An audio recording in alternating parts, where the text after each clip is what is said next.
So we have a distinguished panel with us today. I didn't introduce myself. My name is Karen Young, and I'm a senior resident scholar at the Arab Gulf States Institute.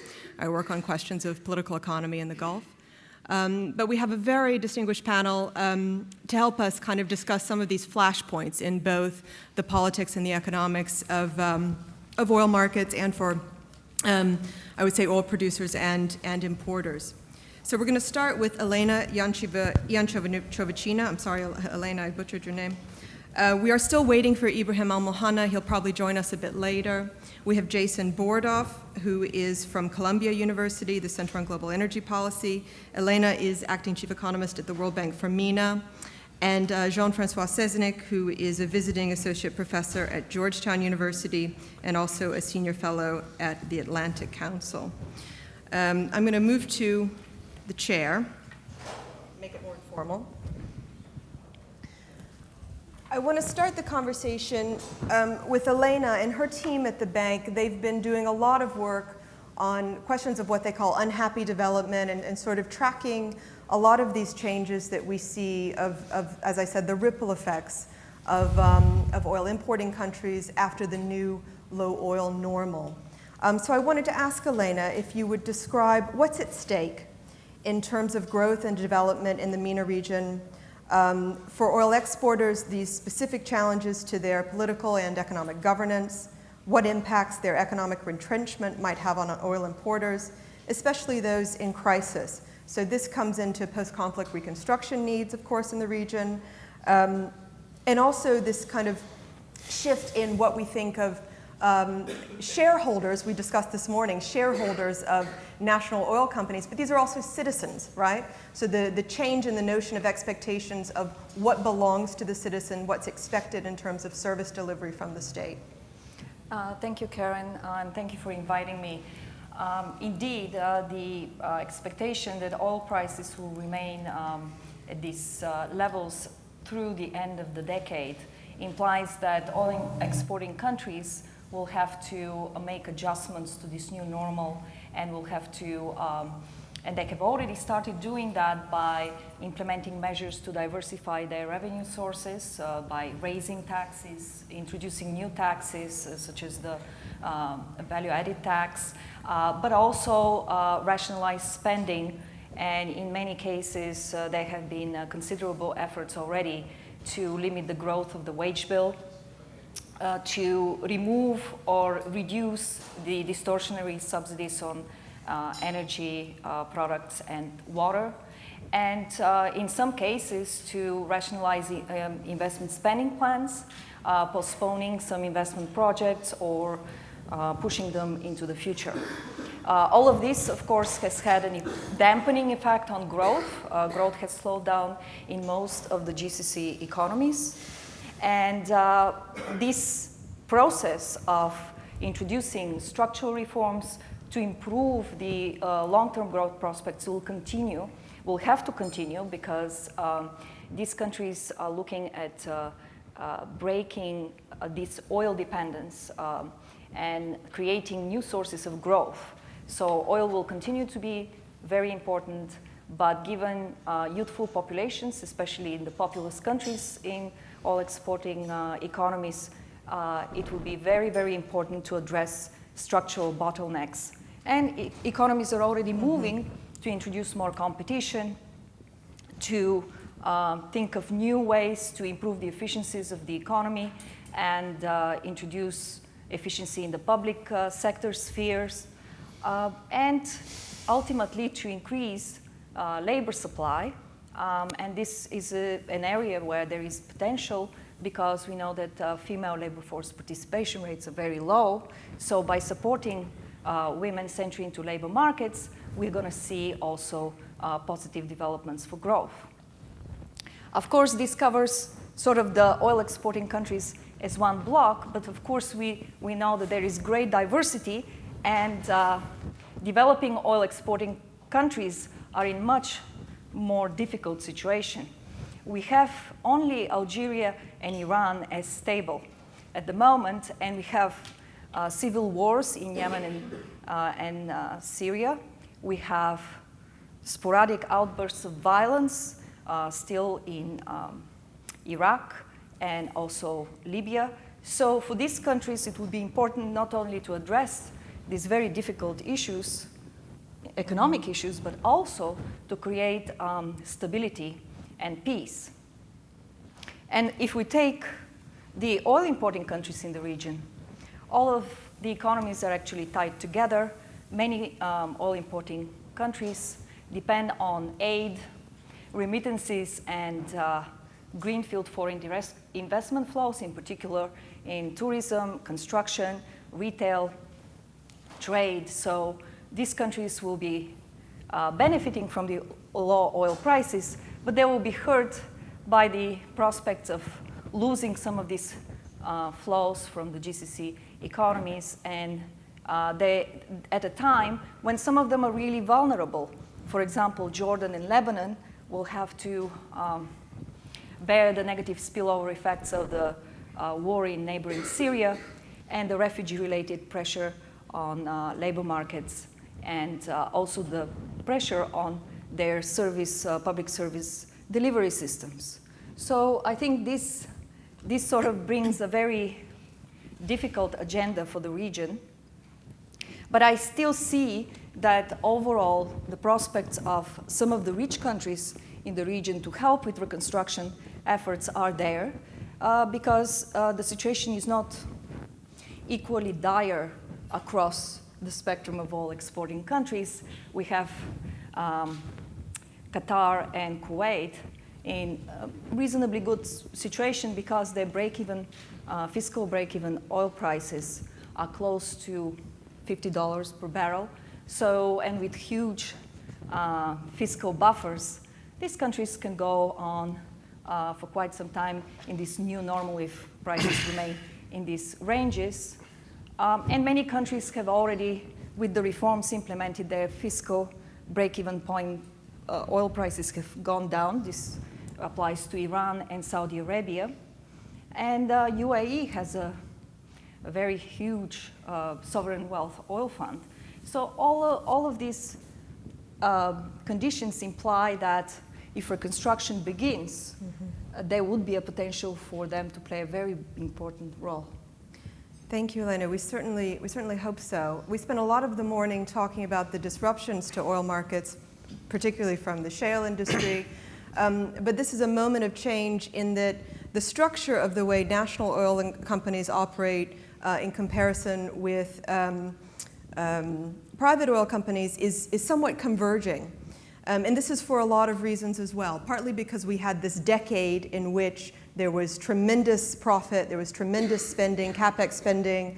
I read something from a Goldman Sachs research report that in 2010, 20% was the net debt to equity ratio in national oil companies in their finances. And by 2016, it was almost 85%. So they've been spending lots and lots of money, but that is not on the agenda now. And so we're seeing this wave of privatizations happening, with of course, the Aramco announcement, but also from other players like ADNOC. I wanted to ask Jason, who studies this, but also studies one of the other drivers of this kind of contraction of the industry, which is the advent of alternatives, right? Energy alternatives and renewables. So it's not just that there was a period of tremendous growth, there's a contraction, but there's also competition from shale, there's competition from renewables. So what does this mean? Jason, if you would you address flashpoints in current efforts to privatize these assets? And how might politics impact liberalization efforts, and how might markets respond? That's a huge question, but tell us what you think. Well, thanks for the invitation to be here. You're right that the forces, I mean, it's hard to imagine a time when it's as interesting to be working in the space that we're all working in than right now, to be thinking about how the energy system is changing and what it means geopolitically, economically, environmentally. It seems like almost everything people kind of thought to be true a decade ago is being flipped on its head, from the outlook for U.S. supply and import dependence on oil and gas. The outlook for renewables has transitioned much faster than people thought. Instead of talking about peak oil supply, we're talking about peak oil demand, questions about where policy for climate will head and what that means geopolitically around the world, sort of on and on and on, and then layering all the sanctions and new geopolitical crises and issues we have to deal with. So it's a time of energy markets are always uncertain. It's always hard to talk about where supply and demand and prices will go, but it seems especially so now. And that is true when it comes to the questions you were asking about trying to think about partial privatization. I mean, that's happened before in many countries around the world, but happening now with enormous uncertainty on the supply side, as you said, with technological innovations, shale being perhaps one of the most prominent recently. And there I do think, notwithstanding some questions about whether banks will continue to finance this business model until there's without seeing more profitability, that there's still a lot of potential for where shale can go and the extent to which technology and productivity can drive down costs. I'm happy to talk more about that. And then these questions about the demand side in the near, medium, and long term.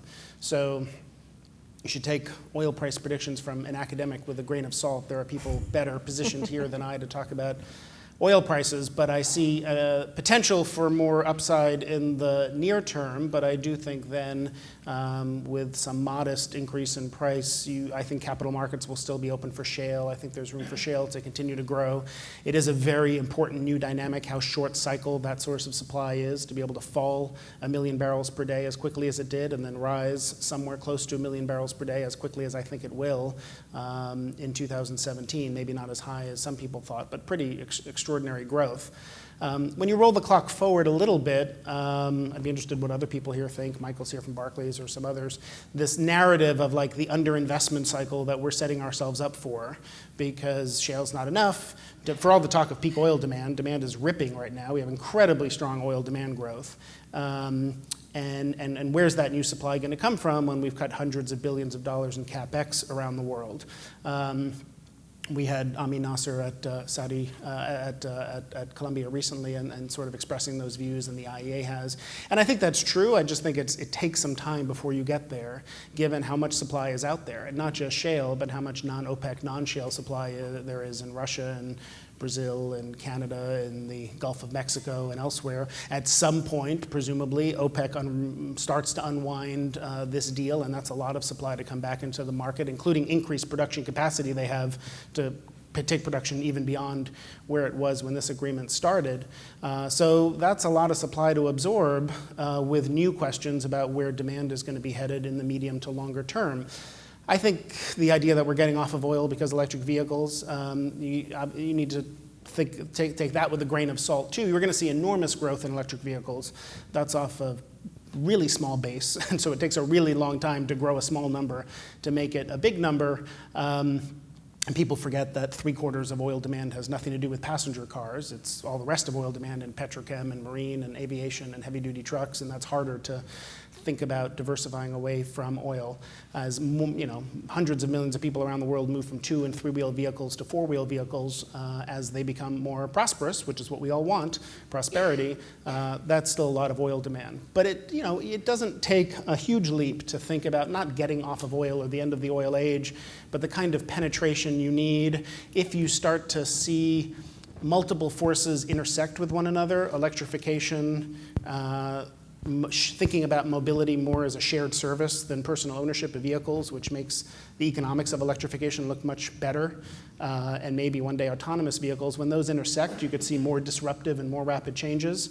And even if oil demand were to plateau or slightly start declining, that's still a lot of oil, 100 million barrels a day, but that's a huge impact on the market and the way we think about asking companies to make multi-billion-dollar 5-10-year investments in a world of now slightly declining rather than gradually increasing oil demand. So that's the uncertain outlook that people need to think about making these very large long-term investments and potentially privatizing parts of companies. And that raises a host of challenges, which we all know, about especially for a company like, say, Saudi Aramco, which plays a very important role in the state even outside of oil production, in building many large state infrastructure projects and other things. How do you think about the role of that when you're accountable to shareholders? How do you think about maintaining spare capacity and the economics of that when there are shareholders? Certainly litigation risk has come up a lot when people think about New York or London and where you list. So there are a host of issues you need to figure out.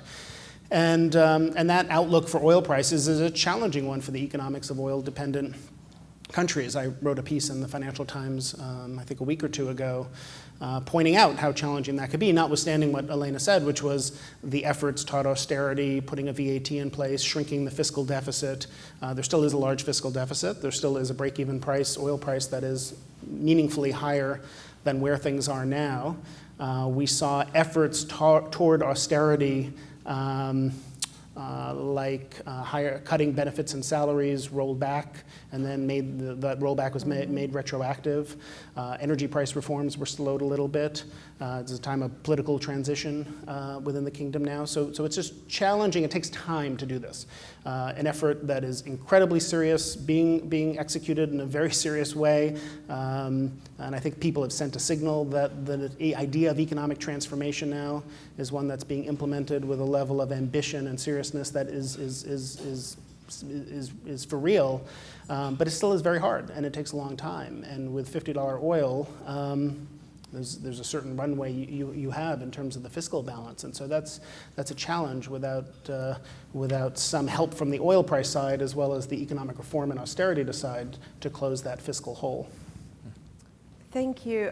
I like a couple of things that you mentioned, which I think point to the volatility of the moment we're in, which is how much runway do we have, the timing question, the real kind of risk assessment of what's at stake, many of the things that Elena mentioned. And I wanted to go to Jean-Francois, if he might give us a little bit of historical perspective, the way we think about the kind of transition we're in now, if it's a second industrial revolution, if it's the digital revolution, all these different kind of disruptive forces that are coming at us at the same moment, right? But oil markets and energy markets tend to function in these cycles, right? Have we been here before? What makes this time different? What makes it more risky? Could you give us a little historical perspective, Jean-Francois? Well, I'm not much of a historian, but I just remembered that in the 1980s, from about 1982 till about 2000, the Kingdom of Saudi Arabia was in deficit. The budget had a major budget deficit all along, about $10 billion per year, and the only reason they were managed to balance the checkbooks really was to borrow money from their own banks, to the point where their borrowings went up to almost 100% of GDP, and everybody was tearing their hair saying the country is going bankrupt, it's going to be terrible, and so on. And then all of a sudden the prices started going up, and to 120 and so on. But then it came down again, and then we're back at 50, 55, in fact 57 this morning, I believe. And but everybody says at 50, 57, it's way below the break-even point. Yes, it probably is way below the break-even point, but in fact, we're back to the future. And they are now beginning to borrow money again. All the borrowings they've made in the past, most of them they had paid back, so now they're back to borrowing some money.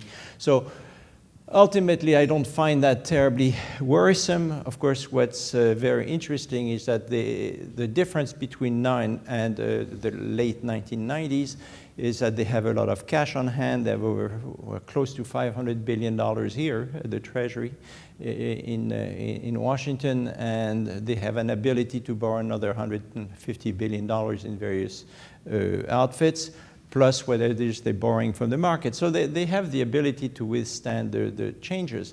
The problem is that now we're getting into a situation where the reforms that are required in Saudi Arabia by the leadership are pretty demanding. And Jason mentioned that some of it had been rolled back, but the essence is still there. And the essence, let me put it in another way than most economists would do, but I think what the leadership is, and not just the Crown Prince, but other, especially high-level civil servants in the kingdom, think in my view, is that we have to change society, and we have to change society where now, instead of the people depending on the state will depend on the people.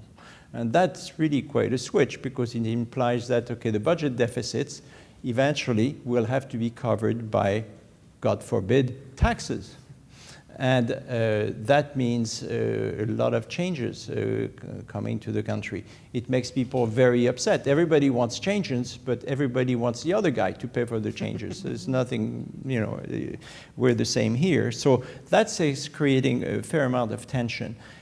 On the other hand, in the 1990s, there was also a lot of tension because, you know, the country was borrowing a lot of money from, as I said, from its own banks, and people were worried that the merchant class at that point was really owning the banks, and therefore where the royal family was going to become more dependent on the merchants. So we get the kind of you know, fear in the press in particular and among the experts of the kingdom that things are really very tense. And they are very tense, but it is nothing new. And I think that's really what the history is pointing out, I think, in this case. So we'll see how this develops. I want to come back to the point, maybe Elena, you want to add, in terms of integration of the region. Is this moment different because the MENA region is more economically intertwined? Yes, I think that I would slightly add to these points by pointing out that we've just 6 years ago, with the Arab Spring, basically that was a wake-up call that there are social pressures that can't be ignored anymore in many of these countries, including in many of the oil exporting countries. So I would agree that there is a lot of possibility to improve the fiscal prospects as oil prices go up. However, this still is not going to solve the social pressure to create jobs and good jobs, because prosperity is not equal to jobs, right? You could redistribute the wealth, you could educate the youth, but unless they're put to productive jobs, there will be always the risk of dissatisfaction. And what we have learned through research is that increases in dissatisfaction rates, dissatisfaction with life or happiness or life satisfaction, are correlated with peaceful protests. And so that puts into question mark the political stability in some of these countries. Of course, some of these countries are having other factors that will help remain stable, and this is good government effectiveness and rule of law institutions, which are also the counterweight to possible, you know, disarray in social life. But I think that this time is different because of what happened several years ago and the aftermath of the Arab Spring, which we know was very dramatic in some cases, and which revealed that the region is linked a lot more than we thought. It's through trade, but also through a lot of linkages through aid and finance, so financial flows. So I would love to hear the opinion of my colleagues on that, and then how can these reforms be made more palatable to the public? I thought about it, and it's really hard to think about it, but some of the pro-poor policies that can be implemented are more equal distribution of oil rents, giving cash transfers to compensate for removal or reduction in benefits, and in the countries where they can afford it, look not only to compensate the most vulnerable citizens and work on identifying who they are, but also to citizens who are going to be losing out of this. And in some cases, there will be a large share of the population that would be losing, because big percentage of people work in the public sector. So we have rents redistributed through subsidies, but that's not the whole story. They're redistributed through public employment, you know, and a lot of other healthcare, public education, or foreign education funded in foreign universities. So all of these are very hard questions, because there'll be, I agree with my colleagues, that there needs to be a culture change. And because the satisfaction could be really high among middle class, upper middle class. It's not just, we're not talking only about the most vulnerable people. We know in the Arab Spring that the protests started with the young middle and upper middle group of citizens. So something to think about. Thank you. So you've touched on some of these domestic pressures and this period of transition, which is very, very difficult for the state, for the oil exporter, especially across the Gulf countries. But I want to widen the lens a little bit and look at kind of the international arena and go to Dr. Ibrahim.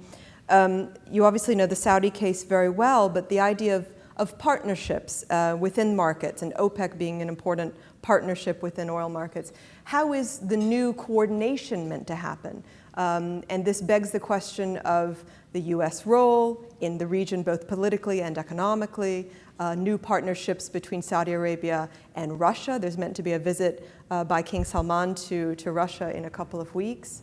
Who are the new players, and what is kind of the landscape between potential areas of political and economic cooperation through international organizations, through organizations like OPEC, through new bilateral relationships, and then the tensions, of course, if you'd like to touch on it, inside the GCC.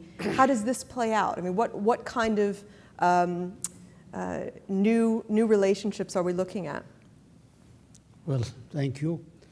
First, I'm sorry for being late. I thought time will start at 3 o'clock, but somehow they surprised me.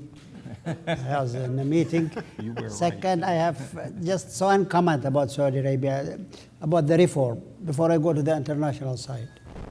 The reform has been in mind of many Saudis for many years, for 2 decades, from the 80s.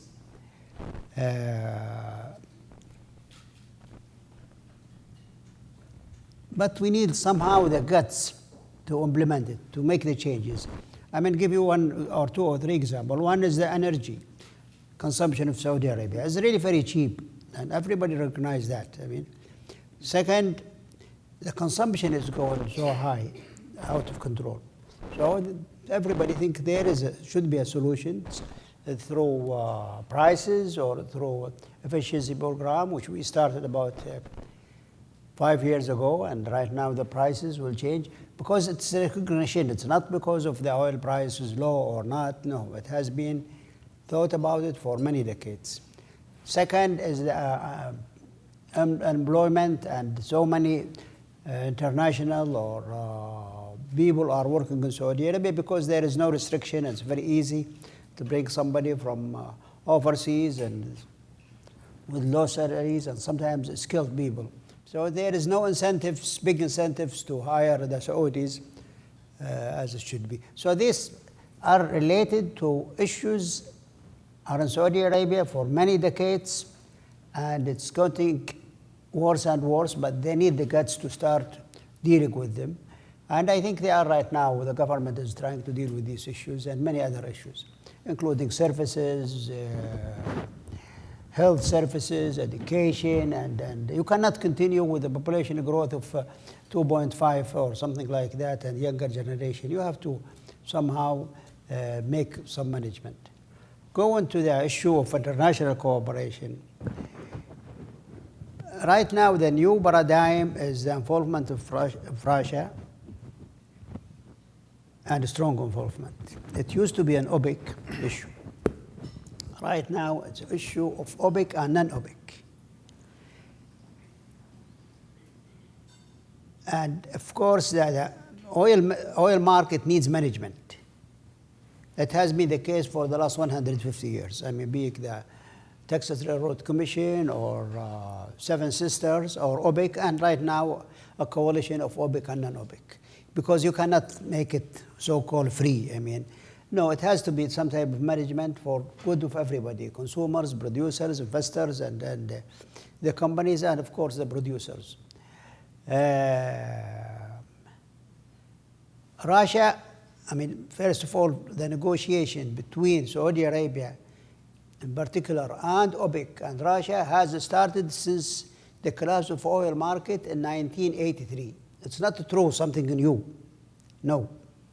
They started from 1903, and it's all the speculations about Reagan colliding with the Saudis against the Soviet Union, or the Saudis against Russians because of their policy in Syria. It's not true. I mean, basically, the Russians were not willing in the 80s and 90s. They are willing to talk, and we were talking with them a lot. I mean, visiting them, they are visiting us, OPEC, non-OPEC. We're almost every 2 weeks, every 2 years or 3 years, having a meeting. But to take actions, they were not willing to take actions, except this time. And this time is really different. They feel there is political and economic as well as policy reasons for the shift in the Russian desire to work. But they feel that they have to work with us. It's their interest. And this feeling, it's not part of it's the president, Putin, are completely confident that we have to do it. And then we have the Minister of Energy, Novak. Novak is really fighting with the opposition inside Russia, as well as with the oil companies, and meeting with the oil companies almost twice a month, making sure that they are producing their production. It's not an easy process for a country like Russia with so many oil producing companies. That's one thing, that's something new, a process itself. I mean, to shift from producing whatever you want and then to some type of cap reduction. So the government right now is committed to that.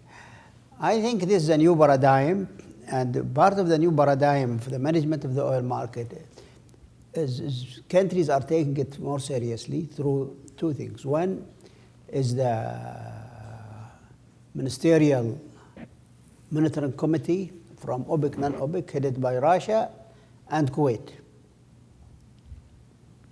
And the second one is the technical team, which we never had this technical team. The technical team is really very important, making communications and exchange information at the expert levels. It's not only the ministers, no, expert. They meet monthly, they discuss numbers, they debate issues, and they created this type of communications between and among all oil-producing countries.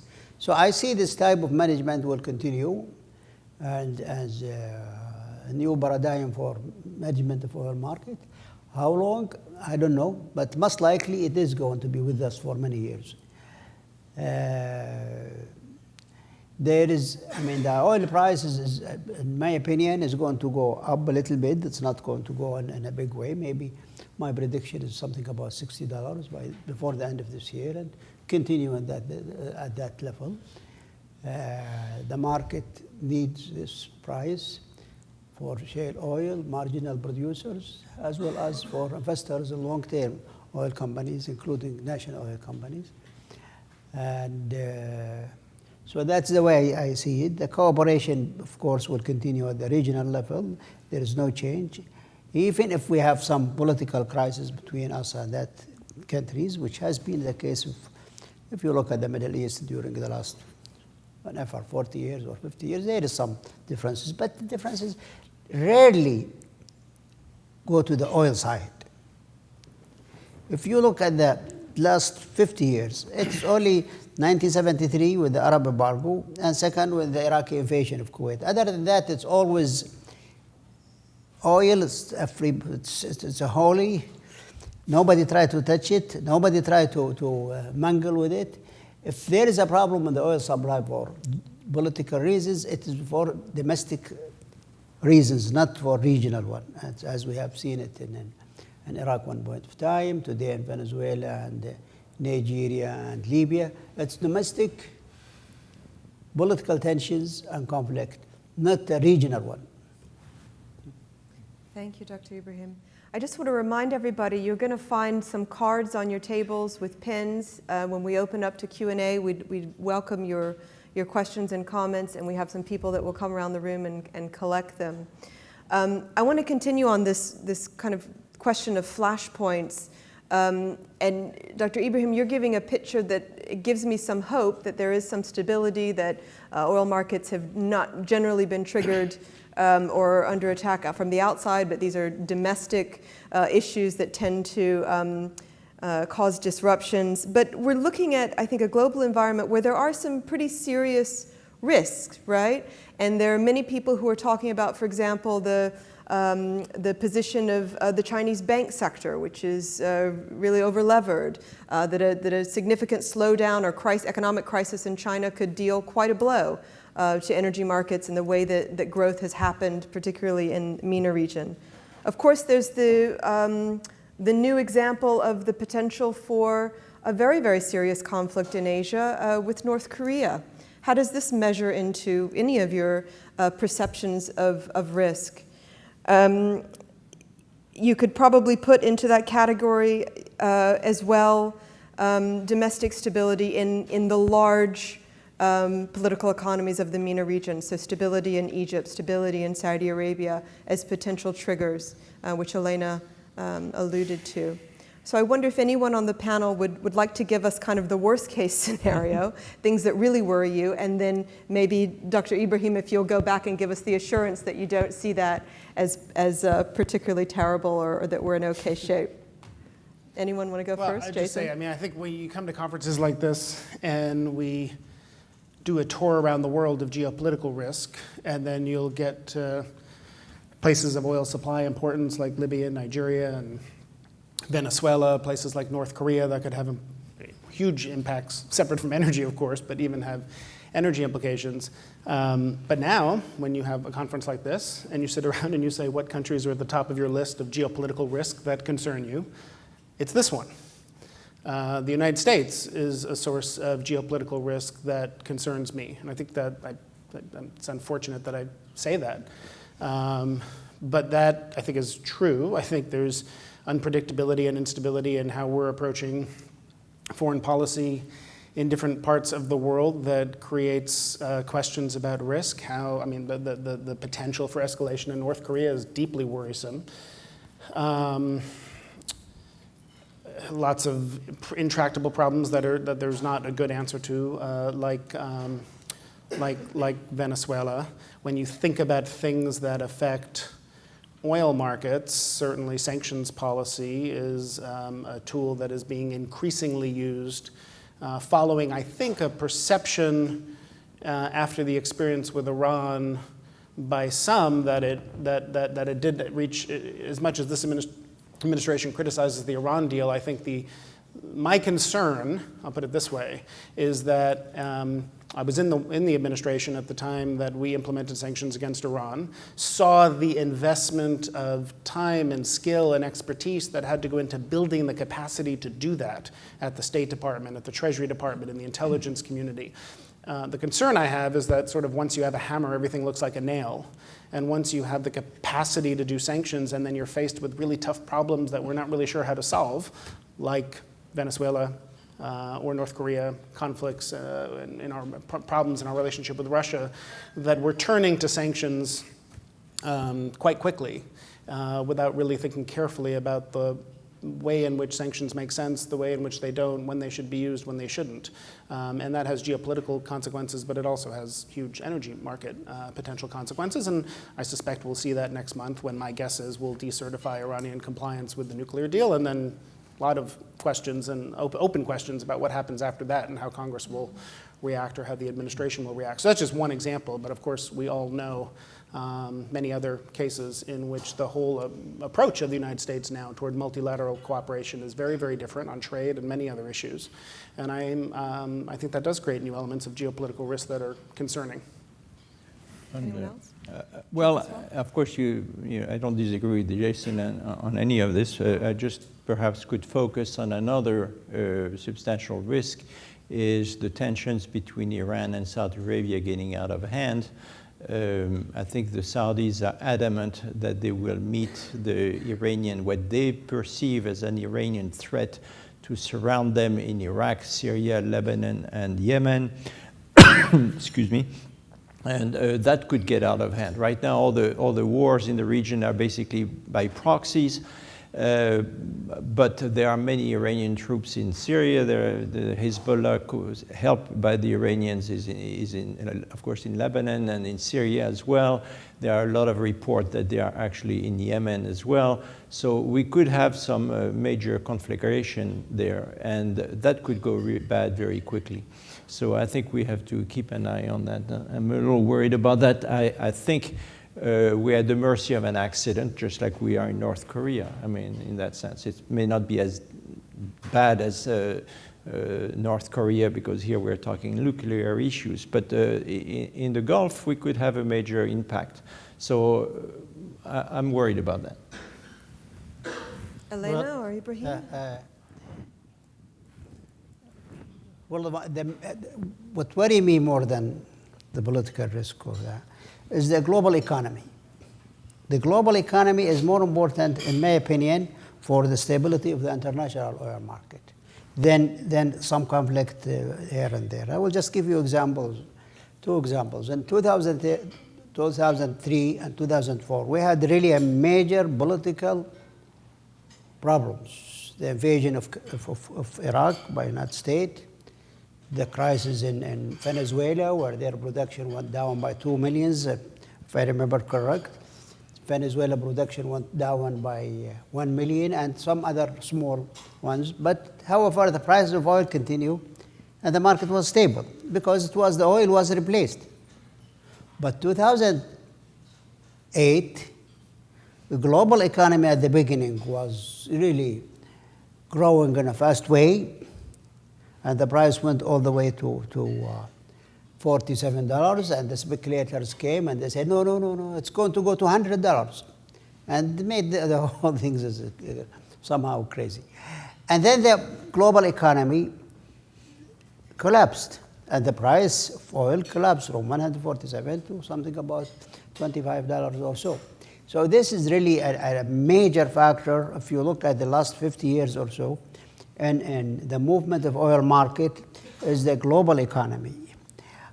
Somehow now people talk about trade war, trade conflicts at the global level. Is it going to happen? I don't know. And that's what we should worry about more than anything else about the oil market.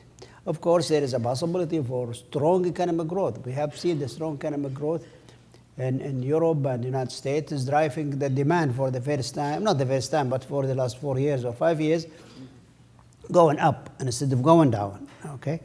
As the global economy is going to continue strong, and how strong is the market is going to meet it, or are we going to have trade war? This is, I think, should be a focus of our discussion and this issue more than anything else. I want to ask Elena on this point, particularly of trade wars, of course, one risk, and I agree with you. But there's also this, I was surprised that Jean-Francois said he wasn't too worried about the level of debt issuance that's taking place by oil exporters right now, because I personally am. So I wonder if Elena, if you might have something else to add, but in the political economies of the Gulf region and the MENA oil exporters in particular, I mean, if we head towards a global financial crisis or a slowdown driven by something that happens in China or somewhere else, and oil prices stay low and debt issuance stays continuing the pace it is, when we hit 2020 and 2025, these repayments start, that seems to me a very serious risk. I don't know, Elena, what you think about that? Well, first, I'm going to agree with some of the colleagues who mentioned that the global economy is picking up speed, so there is recovery, and it is strengthening. So global growth is projected to be around 3% this year. So that's sort of good news, and I would say that these geopolitical risks of conflicts in certain areas, we have done the research on finding out how political instability and even civil wars affect investments in certain sectors. And we find that actually investments in the oil sector, greenfield investments, are very resilient. So they proceed driven by signals indicating strength in demand. And actually, as there are supply disruptions, prices actually stabilize and go up. And this implies that the risk-adjusted profits on these projects are actually quite good. So I think on that front, I'm not really worried, because that implies that there might be some stability in the prices, and therefore for oil exporters. Just not in the countries with the civil wars. But Exactly. There's stability in the oil markets. Exactly, Right. exactly. So, but even we see some investments proceeding even in countries that have really violent confrontations because of the localized nature of greenfield investments in oil and gas in the extractive industries. They are very localized, and therefore they can be protected, even if there is fighting going on in the neighboring areas we've seen in Iraq and even in Syria. But because Iraq has a lot more oil, we've seen this quite uninterrupted. Now, on the debt front, I think, are you asking me on the implications for debt increases in the GCC economies or in China, as you mentioned, or some of these? Yeah, obviously countries that are facing corrections and are really large contributors to drivers of growth will affect global growth, and that will have negative implications for oil prices. But I think overall we see differences in the level of indebtedness in the GCC countries. We see Oman and Bahrain at risk, where that has grown quite fast, especially in Oman, but also Bahrain, the levels are very high, but not really in the other economies. Plus, if we consider the fiscal buffers, if worse comes to worse, there may be some repositioning of portfolios, and so fiscally they will be able to handle it. I think that's my views on this. So, I think you were asking, am I right, like, are you concerned about a fiscal hole in a country like Saudi, or they can borrow, as Jean-Francois said, so don't worry about it, because you can live with fiscal holes for a long time. I think that was your question, I right? was saying, combined with a global slowdown, Right. yeah, well, obviously. are we headed for a debt crisis? Yeah, then there will be more pain, and so that will increase vulnerabilities. And the vulnerabilities would not only be financial, but they will be in the social area, because there will be need to introduce more short-term pain at a time when actually the monetary policy is really limited. So I see these countries really using one lever of economic management, whereas in the short run, in many countries that have flexible exchange rates, or they're willing to revisit the pegs vis-a-vis the US dollar, then there will be more space to introduce, for example, if they revisit exchange rate policy, there will be an opportunity to stimulate non-oil export growth a lot faster than just doing it through the fiscal policy. So are you advocating a reconsideration of restricted monetary policy in the Gulf? In some places. I wouldn't go that far with some of the more, the places with more strength, but I think some of the countries where they're just pegged because this is the tradition, there is a time to look at that. Yeah, I think one of the major differences we have nowadays compared to the past is that even if there is a weakness in the economy, as Dr. Ibrahim mentioned, I think we were not going to necessarily see a very large decline in the price of oil, because there's this built-in, in the relatively short term, there's this built-in balance with the shale. If the price goes down way below 50 for a few days, the shale producers will have to stop, and then the prices will start going up. So by the same token, the arrangement, which was mentioned also by Dr. Ibrahim, between Russia and Saudi Arabia is a game changer in the control of the price. So now we're seeing a price at between 50 and 60, which, and I'll go on the limb, which to me is quite stable for the near future, which means that people can plan and discuss the debt. And I think the fact that these debts that are being issued in the Gulf are rated very well by the rating agencies is a proof that nobody's too worried about the over-indebtedness of these countries. So I think at 50 to 60, we're seeing a very stable situation in terms of the economies of the Gulf and the debt. Now, it's still a deficit, but with $500 billion in cash reserves, you can see things coming for a while. And the ability to borrow $15 billion on a few phone calls, as they have in the past, I think is pretty remarkable. So I'm not too worried. I continue to be not too worried about the debt level. I don't know what Dr. Ibrahim thinks about that. Yeah, I personally don't worry, but I want to add another point to the discussion about the oil market. Of course, the fundamentals are important.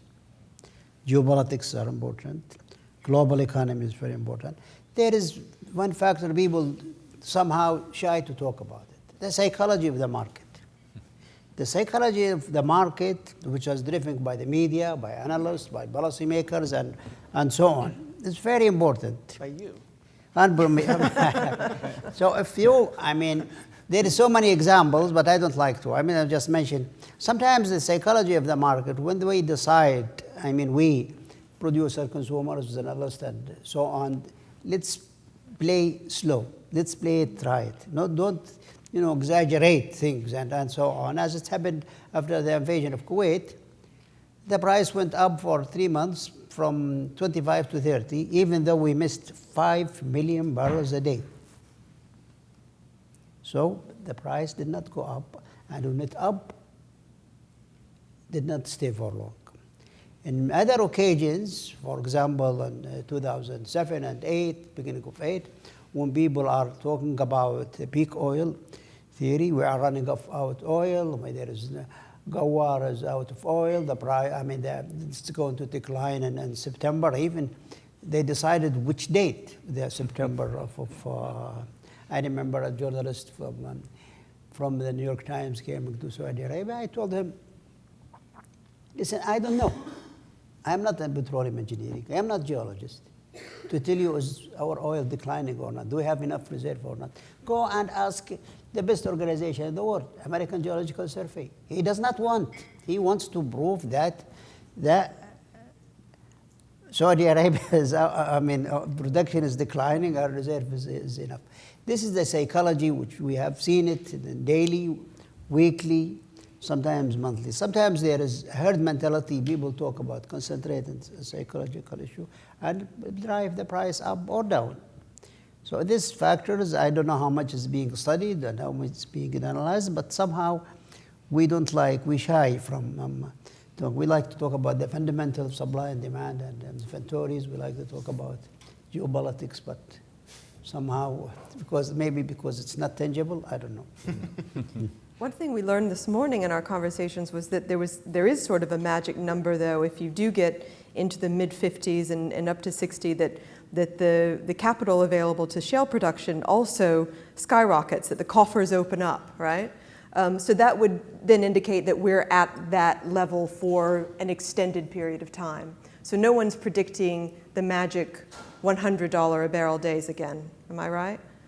Yeah, nobody. But if you ask them in 2006 or 7, do you imagine the price going to 100 or 147, and then later 200? When the people running, they continue running without really pausing and saying, "Oh, let's wait. This maybe are wrong." If it's not for Jeddah meeting, I'm not going to take credit for it. Jeddah meeting and later the global economy, the price maybe went all the way to 200s.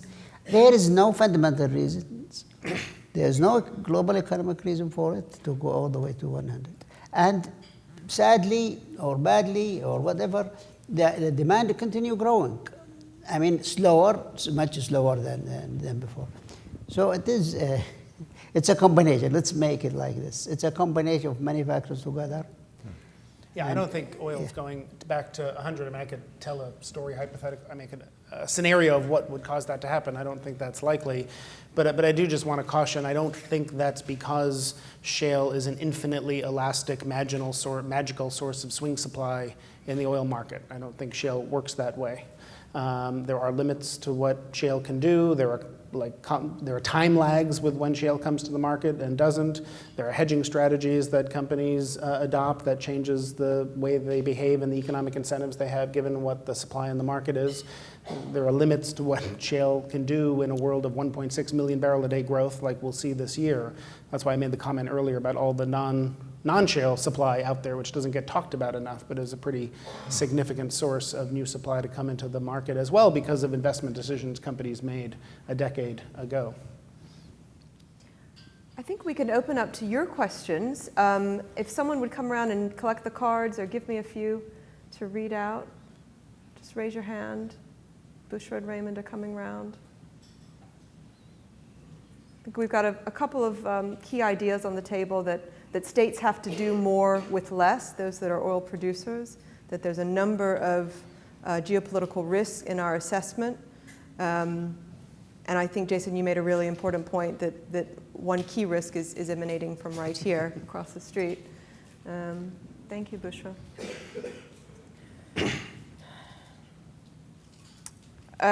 We have a question, I don't know who it is by, but what options does OPEC have to face the rapid growth in the electrification of road transport, so EV? In addition, the decrease in the need of oil in electricity generation, and these have a serious effect on the demand of oil in the long term. So energy diversification. Jason, you touched upon this earlier, but anything else you'd like to say about it? Again, I think we should. I think people. You look at the cover of The Economist a month or so ago, the death of the internal combustion engine, and then the whole article was about what it means when the world doesn't need oil anymore, and those are different things. So 1/4 of world oil demand is used in passenger vehicles. 3/4 of world oil demand is not. So the idea that we're getting off of oil. That's not the world we're headed in now. It could happen, but that's not where things are headed today. Even widespread and faster adoption of electric vehicles makes a dent, but there are other sources of growth, like in petrochem, that could offset that. But again, like I said, you could see a world.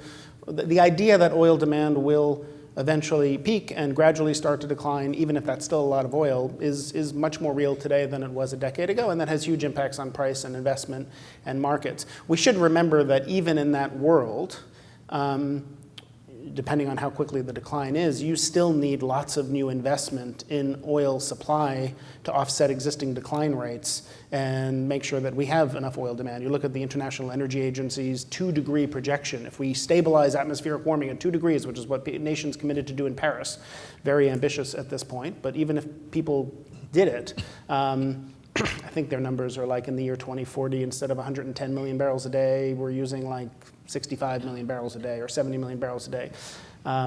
With current decline rates, if we didn't invest another $1 in new oil supply, we'd be producing like something like 25 or 30 million barrels a day in 2040. So a lot of new investment is needed, even in a world of slightly declining demand. And that's why I raised the question of will that investment be there with uncertainty, because a world of slightly declining versus slightly increasing demand looks very different. So I think if you look at the way the international oil companies are approaching this, there's a lot of heterogeneity, a lot of differences. You see some that are really investing large pieces of their capital R&D budgets in offshore wind at Statoil, or solar and batteries at Total, natural gas at Shell, huge investments in all sorts of low carbon R&D technologies, Aramco's doing, for example. Some are also trying to just be at the low end of the cost curve, right? How do we bring our cost of supply down? Because we think in a world of gradually declining demand, we're still going to be using oil for a long time, but the price will just be lower. And that, I think, if whatever the last couple of barrels consumed, however that in the future, however many decades in the future that is, you're going to see those come out of the Gulf Arab states, but they're going to be at a lower price. So I think thinking about how to be more resilient to the fiscal challenges of potentially lower prices because of gradually a different oil market future, I think is probably the biggest challenge to think about. Not that there won't be a market for that oil, but it just may be at a different price that creates fiscal challenges. That's a great segue into 3 of our next questions, which really are about this issue of resilience, and in particular in the case of Saudi Arabia. We've got 3 questions which kind of center around, one, the first, how likely do you think a successful Aramco IPO is? How do we define successful? What would be the consequences of an unsuccessful IPO? So I guess that means a number of things could happen. It's not at the price that the government needs or wants. It's not done in a way that is considered efficient or sharing the resources to the shareholders who are citizens. Another asks about the possibilities for job creation among a population according to this questioner, it is simply not ready for the modern economy. So really a question about society in this transition. And a third, is Saudi Arabia transitioning to a state relying on its citizens for meeting its fiscal balance, i.e. taxation and fees? Is the transition to something akin to a structure analogous to the UK, or what? What kind of transition are we in? These are all really political economy questions, and I think really important ones. Ibrahim, you can tell us when and at what rate the IPO will be, right? Well, the IPOs, I don't know. I don't know. And anybody who tell you he knows, he doesn't know.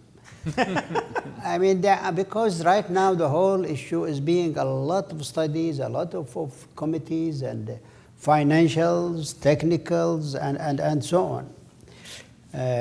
Legal, and all this is going on, and it's going to continue to go on for a couple months until they have it, and when they have it ready, they are having their program to inform everybody. But I don't like to speculate, and I believe definitely, I mean,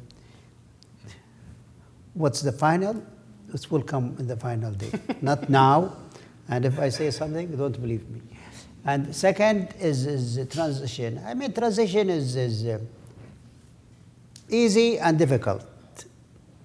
The Saudi public is like any other public. I mean, in the whole world. I mean, you need to have good training, good education, work ethic, and so on. And there are many of them and many bad people as well. I mean, you really have to helping themselves, so to speak. And with the education, right now, is the government is concentrating on vocational training, technical training. It's not only the university, but technical training will help people finding jobs. They are right now concentrating on small businesses, concentrating on local contents. These are small things, we don't see them, but the result is coming to come gradually and with a good or fruitful result for the public at large. Of course, during this wave transformation or transition, whatever, you are going to make mistakes, and which is, this is the way it is. I mean, you are going to make mistakes, many mistakes, and the best is how to correct these mistakes and how to change them. I think we have seen it, some mistakes, or some, I wouldn't say mistakes, some, policies has been decided and then they change these policies. It's a long process, but the process started, one thing, and there is more important is there is realizations that we have to do something in Saudi Arabia. We have a population growth of 2.4 or so. I mean, and you cannot really, you have to find jobs, you have to manage more efficient energy sectors, more efficient almost everything, education, healthcare, and so on. And is it the model, private sector model is the best one? I cannot answer this. Is it going to be a combination of private and public, and how you are going to do it? That's another issue, which is being right now talked about. Take for the health sectors. They are going to move into the private sector. This is the thinking. I'm not saying what's going to happen. The thinking is to take it to the private sectors, but you are to have universal insurance for the whole public. I mean, if you are working in a company, private company, you have to be insured by the company itself. If you are working in the government, your ministry or your organization has to insure you. If you have not employed, the government should do that. And this is going to help it, because it will cut cost, which is running out of control. Second, it will make it more efficient, because people see that the private hospitals in Saudi Arabia are much better than the government-run hospitals. And it's not in Saudi Arabia, everywhere. So these steps are taking place, gradual and needed. And let's wait, maybe after 2 years we meet here and we make some judgment about them. Jean-Francois, would you like to add? I think on the IPO and whether it's successful or not, what do we mean by successful? I think a lot of people have been thinking that he'll be successful if it raises a lot of money. Well, it will raise a lot of money. How much it will raise, we'll see. But I think that's the one definition of successful. I think one of the main reasons, and Dr. Ibrahim may correct me on that, of course, but I think one of the main reasons behind the IPO is to increase and develop transparency in the management of the large companies in the kingdom, especially those where there's a hand in it by the royal family. So in essence, if you have an IPO with audited statements which are published all over the world, then you will have transparency. And I think whatever happens, that will be successful. So even the question of money, one thing I'd like to take exception with in one of the questions is the notion of job creations in a society where, for some reason, job ethics may not be there. And I totally, strongly disagree with this. I think the main problem of the Saudi employment today is a question of, God forbid, salaries. 85% of the private sector is manned by foreigners. Why? Because foreigners are very cheap. And the private sector, of course, works for its own interest, and if you can pay somebody 1/5 of what you would pay a local, why shouldn't you hire that person? And we're talking about the main change in society here, because if you start basically stopping foreigners from working and having the Saudis bid for those jobs, then the private sector will have enormous costs, which will be reflected in inflation. There is no easy suggestion, no easy issues here. But the fact is one of the problems with the Saudis not wanting the jobs is, why would you want to take a job that's hard and doesn't pay, where you can't even have a family? So, there's no point. You might as well be on the dole and receive money from the state. And I've worked in Saudi Arabia, and I hired some Saudis. I've never had problems with their work ethic, provided we paid them proper salaries. And Saudi Aramco has been very successful about finding Saudis working very well and very hard. They have no problem. SABIC doesn't have problem. Ma'aden doesn't have problem. But the private sector does, because they hire people at 1/5 the salary. And we really go back to this all the time. So maybe before I start continuing on my sermon, I should stop. Thank you. It's a good point. I think Elena wanted to add as well. Go ahead. I will add. I was in Norway a couple of years ago. And I went with my family to Jørgen. We went to the best hotel, the 5-star hotels. And we arrived there, and I want somebody to help me take my luggage to my room. And they said, "We are sorry, we don't have anybody. You have to do it yourself." So I had to do it, piece by piece, until I arrived to my room. And then I was tired. I called the hotel. I said, "I want coffee. I want to drink coffee. Can you send me some coffee?" They said, "Well, if you want coffee, you have to wait 30 minutes, and you have to pay $15 for a cup of coffee. You can't come downstairs. You pay only $3. So it's the same thing. So if the Saudis, or Norwegia could do the same thing with the Saudis are doing. Allow everybody to come and work with low prices. And it's one of the richest, by the way. With law, they do all these things. If the Saudi want to say no, okay, you have to work, people will do it. Do you think Norwegians like this idea? No. They must. So which one did you do? Did you pay 15? Yeah, or did I you went get the- downstairs. I'm saving $12. Imagine that. I'm just wondering what your time value of money calculation is. All right. Any other comments on resilience or, yeah? I do have a comment on the jobs issue, and just to pick up on the last comment, I think that just redistributing natural oil wealth through the public sector employment is very distortionary, because it sets the idea or the floor for what a proper wage is for nationals. And so within the discussion in development circles, the idea of universal basic income has been proposed, with the idea of distributing natural oil wealth in the form of cash transfers tied to the price of oil, ideally. That way, it would be still redistributed and equally among all nationals in the country, but it would not be setting this floor or this sort of idea that wages should be different. And in a sense, what we are seeing is that with the employment of expat workers, what these countries are doing is they're overcoming the effects of Dutch disease, which of course is very good, because if you have a competitive non-oil economy, especially in services, this is good for all the other companies that are trying to export.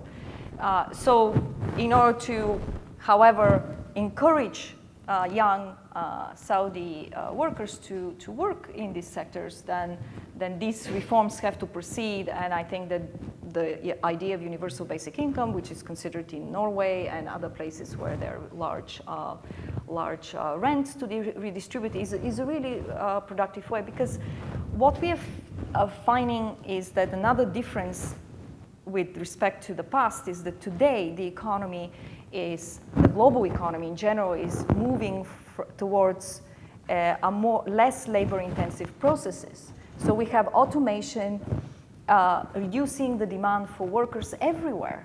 So the jobs agenda is a priority almost everywhere.